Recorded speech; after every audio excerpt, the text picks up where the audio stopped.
മറ്റൊരു പ്രധാനപ്പെട്ടുള്ള വാർത്ത എന്ന് പറയുന്നത് അന്താരാഷ്ട്ര നാണയനിധി പാകിസ്ഥാന് $1 ബില്യൺ അത് ലോണായി നൽകാൻ തീരുമാനിച്ചിരിക്കുന്നു എന്നുള്ള വിവരം കൂടിയാണ്.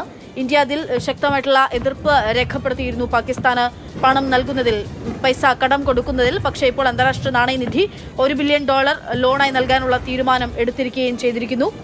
പാകിസ്ഥാൻ എങ്ങനെ ഇതിനുമാത്രമുള്ള പണം പാകിസ്ഥാന് ലഭിക്കുന്നു എന്നുള്ളതാണ്. മുൻപ് പാകിസ്ഥാനിൽ തന്നെയുള്ള, അതായത് ഈ ഒരു പഹൽഗാം ഭീകര ആക്രമണം ഉണ്ടായതിന് പിന്നാലെ തന്നെ ഈ ഭീകരവാദികൾക്ക് ഫണ്ടിങ് തിരികെ നൽകുന്നു എന്നുള്ള ഒരു കുറ്റസമ്മതം, അല്ലെങ്കിൽ ആ തരത്തിൽ അവർ തന്നെ വലിയ വീരവാദം പറയും പോലെയാണ് അവർ പറഞ്ഞതെങ്കിൽ പോലും അങ്ങനെയുള്ള കാര്യങ്ങളൊക്കെ പറഞ്ഞ് നമ്മൾ കേട്ടിരുന്നു ജനപ്രതിനിധികളുടെ ഭാഗത്തു നിന്നൊക്കെ. ഇന്നിപ്പോൾ ഇന്നലെ 400 ഡ്രോണുകളാണ് ഇന്ത്യയിലേക്ക് പതിച്ചിരിക്കുന്നത്. ഇന്ന് വീണ്ടും ഈ ഡ്രോൺ ആക്രമണം പാകിസ്ഥാന്റെ ഭാഗത്ത് ഉണ്ടാവുകയാണ്. സാമ്പത്തികമായി ഇത്രമാത്രം ഞെരുക്കം നേരിടുന്ന പാകിസ്ഥാൻ എങ്ങനെ ഈ യുദ്ധവുമായി, അല്ലെങ്കിൽ ഈ തരത്തിലുള്ള ആക്രമണവുമായി മുന്നോട്ട് പോകുമെന്നുള്ളതാണ്. അനന്തൻ തുടരുന്നുണ്ട്. അനന്തരി പറഞ്ഞതുപോലെ തന്നെയാണ്, പാകിസ്ഥാൻ എന്നൊരു രാജ്യത്തെ സംബന്ധിച്ച് നോക്കുമ്പോൾ എപ്പോഴും നമ്മൾ പറയുന്നതാണ്, പല വിധത്തിൽ പ്രതിരോധിച്ച് നിൽക്കാൻ പാകത്തിന് പോലും കേൾപ്പില്ലാത്ത വിധത്തിൽ പല വിധത്തിലുള്ള പ്രശ്നങ്ങൾ നിറഞ്ഞു നിൽക്കുന്ന ഒരു രാജ്യമാണ്. അത് സാമ്പത്തികമായാലും അല്പസമയം മുമ്പ് തന്നെ നമ്മൾ പറഞ്ഞു, ബലൂചിസ്ഥാൻ ആ ഒരു പ്രദേശത്തുൾപ്പെടെ വലിയ രീതിയിലുള്ള ആഭ്യന്തര പ്രശ്നങ്ങളെല്ലാം നിലനിൽക്കുന്ന ഒരു രാജ്യത്ത് നിന്നാണ് ഈ രീതിയിലുള്ള ഇന്ത്യയെ തകർക്കാൻ പാകത്തിനുള്ള കാര്യങ്ങളെല്ലാം മുന്നിലേക്ക് വരുന്നത്. ഡ്രോൺ തന്നെ അതെ ഒരു സ്വപ്നം എന്നുള്ള രീതിയിൽ നോക്കൂ, ഇന്ന് പോലും എല്ലാം തകർത്തെറിഞ്ഞിട്ടുണ്ട്. ഇനിയാണ് നമ്മൾക്ക് നിർണായകം അല്ലെ, പല വിധത്തിലുള്ള ചർച്ചകൾ മുന്നിലേക്ക് പോകുന്നുണ്ട്. ഡൽഹി കേന്ദ്രീകരിച്ച് തന്നെ എങ്ങനെയായിരിക്കും ഇനി ഒരു തിരിച്ചടി ഉണ്ടാകുമോ എന്നുള്ള കാര്യത്തെക്കുറിച്ചുള്ള ആകാംക്ഷ ഇപ്പോൾ നിലനിൽക്കുന്നുണ്ട്. കാരണം കഴിഞ്ഞ ദിവസം ഇതേ സമയം നമ്മൾ ചർച്ച ചെയ്തുകൊണ്ടിരുന്നത് ഇന്ത്യയുടെ തിരിച്ചടിയെക്കുറിച്ചായിരുന്നു. പൂജ, ഈ രണ്ടാം രാത്രിയിലും പാകിസ്ഥാൻ ഇന്ത്യൻ വ്യോമമേഖല കടന്നു വന്ന് ഡ്രോണുകൾ കൊണ്ടും ആക്രമണം നടത്തിയത് ഗൗരവത്തോടെയാണ് രാജ്യം കാണുന്നത്. അതുമായി ബന്ധപ്പെട്ട ചില പ്രതികരണങ്ങൾ അല്ലെങ്കിൽ ചില വിവരങ്ങൾ വാർത്താ ഏജൻസികൾ പുറത്തുവിടുന്നുണ്ട്. അത് പ്രതിരോധ മന്ത്രാലയത്തെ ഉദ്ധരിച്ചുകൊണ്ടുള്ള ചില വിവരങ്ങളാണ് പുറത്തുവരുന്നത്. ജനവാസ മേഖലകൾ കേന്ദ്രീകരിച്ച് പാകിസ്ഥാൻ ഇരുട്ടിൻ്റെ മറവിൽ നടത്തുന്ന ഈ യുദ്ധം അല്ലെങ്കിൽ ഈ ആക്രമണം അത് ഗൗരവത്തിൽ തന്നെ രാജ്യം എടുക്കുന്നു. ആ സാഹചര്യങ്ങൾ നിരീക്ഷിക്കുകയാണെന്നാണ് പ്രതിരോധ മന്ത്രാലയ വൃത്തങ്ങൾ സൂചിപ്പിക്കുന്നത്. മാത്രമല്ല, വലിയ തോതിൽ ജനവാസ കേന്ദ്രങ്ങളിലേക്ക് ആക്രമണം വരികയാണെങ്കിൽ തിരിച്ചടിക്കാനുള്ള നിർദ്ദേശം സായുധ സേനകൾക്ക് പ്രതിരോധ മന്ത്രാലയം, പ്രത്യേകിച്ച് പ്രതിരോധ മന്ത്രി തന്നെ നൽകി എന്നുള്ള വിവരങ്ങളും ഇപ്പോൾ പുറത്തു വരുന്നുണ്ട്. അത് സംബന്ധിച്ചുള്ള ആധികാരികമായ അല്ലെങ്കിൽ പ്രതിരോധ മന്ത്രാലയത്തിൻ്റെ ഔദ്യോഗികമായ വിശദീകരണം ഒന്നും വന്നിട്ടില്ല. പക്ഷേ പ്രതിരോധ മന്ത്രാലയത്തെ ഉദ്ധരിച്ചുകൊണ്ട് ചില വാർത്താ ഏജൻസികൾ റിപ്പോർട്ട് ചെയ്യുന്നത് അങ്ങനെയാണ്.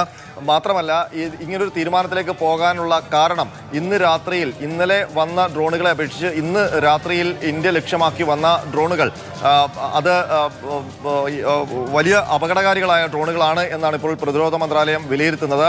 ആംഡ് ഡ്രോണുകളാണ്, അത് സ്ഫോടകശേഷിയുള്ള ഡ്രോണുകളാണ്. അപ്പോൾ ജനവാസ മേഖലയിലൊക്കെ ആ ഡ്രോണുകൾ പൊട്ടിത്തെറിച്ചാൽ അത് വലിയ കാഷ്വാലിറ്റി ഉണ്ടാക്കാൻ ശേഷിയുള്ളതാണ്.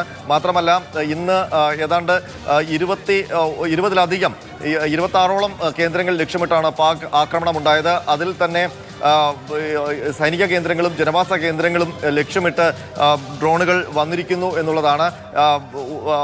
അപ്പോൾ വളരെ ഗൗരവത്തിൽ തന്നെ രാജ്യം ഇതിനെ കാണുന്നു. കാരണം തുടർച്ചയായി രാത്രിയുടെ മറവിൽ ജനവാസ കേന്ദ്രങ്ങളിലും നമ്മുടെ ജമ്മു മുതൽ ഇങ്ങ് ഗുജറാത്ത് വരെയുള്ള അതിർത്തി മേഖലയിലും പാകിസ്ഥാൻ നിരന്തരം ആക്രമണം നടത്തുന്നത് അത് തുടർന്ന് അനുവദിക്കാൻ രാജ്യത്തിന് കഴിയുകയുമില്ല. ആ മേഖലയിൽ ജനവാസ കേന്ദ്രങ്ങൾ അവിടെ വലിയ ആശങ്കയാണ് ഇപ്പോൾ പടർന്നിരിക്കുന്നത്. ഏതായാലും ഇന്ന് ഫിറോസ്പൂരിലും ഒപ്പം തന്നെ അമൃത്സറിലും, ഫിറോസ്പൂരിൽ മാത്രം 60 ഡ്രോണുകളാണെന്ന് പറന്നെത്തിയതെന്നാണ് ഇപ്പോൾ ഏതാണ്ട് ഔദ്യോഗികമായി സ്ഥിരീകരിക്കുന്നത്. അമൃത്സറിൽ സ്ഫോടനം ഉണ്ടായി എന്നുള്ള വിവരങ്ങൾ പുറത്തു വന്നിട്ടുണ്ട്.